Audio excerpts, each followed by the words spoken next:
Friends मु देवसाय साहू आपन को वेलकम करूँ मो चैनल को। आज आम शिखा ढिंगी छतु चाष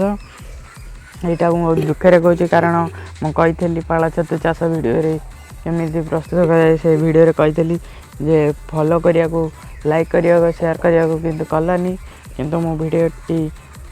कर ढिंगी छतु चाष। प्रथम देखु यही साइज कटा हम देखो पूरा स्मॉल साइज कटा हम तापर गोटे बड़ पात्र रे रखिदे। आम छण को एमती भेदे बड़ बड़ पात्र 3टा पात्र भेदे देचु तादे चून पानी गोले मिसई देचु जो अणुजीव सब मरजे। आम 6 घंटा प्राय 6 घंटा पूर्व आम या चून पानी रे भेदे थिलु। एबे देखंतु छण पूरा उदा अच्छी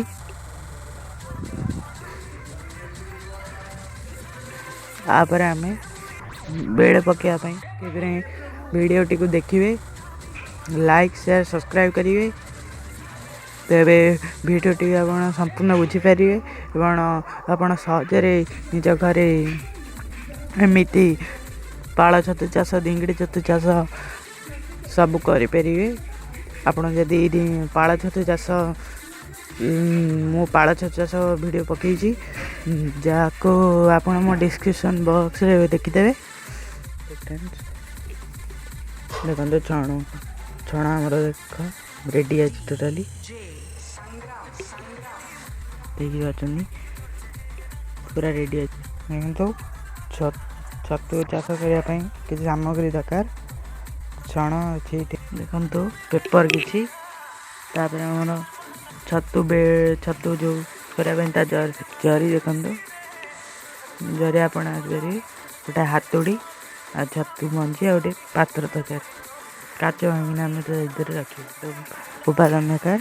जे गहम ताको आम सीझे देचु भल भाव आपर आम अध बोतल थी छतु भिंपी को भांगा देखो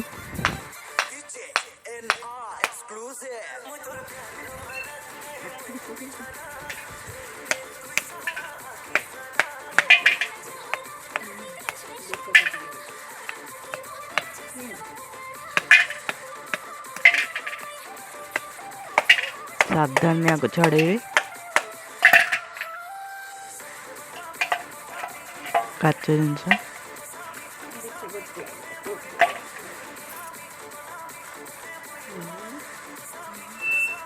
से फिंपी को बाहर कर तुला दब से छड़े देवे काच गुंड हरिया लगी एमती आम आउ 3टा जरिक एमती आम गंठी दीचु तापर आदि छण पूरे दवा देखु आर ये छण पूरे देवे ये छण पूरे देवे देखु भांगी साइला पर छतु गुड़ा को एमती छोट छोट पीस करदेवे देखो छोट छोट पीस करदेवे आम एमती सब बुक करदे पीस देखु एमती 4 कड़े देदेवे तापर गहम देवे भल देखु देखु तापर आ गोटे लेयर दवा देखु तापर आ गोटे लेयर दिहब तापर पुणी छतु दबा तापर गहम दबा पुणी आ गोटे लेयर करिया 3टा लेयर हम एमती करदबा देखु आमर गोटा बेड प्रस्तुत आपको सुतले ये टाइप सब हम आपको सुतली बांधवा आपको ये टाइप आउ सब करदे केंदी फुटा हो फुटे फुटा करदे एमती फुटा करदे छतु बाहर बाहर ना बाहरी पारे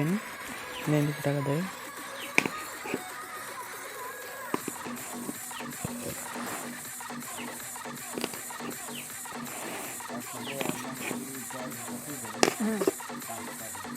एमती सब करदे सब बिड़ा को करदे देखो सब हो जाइए 6टा बिड़ार करदे देखो नहीं सबको पोटा करदे एमती आगे पोटा करदेना आम रखीदेव गोटे भल जगह।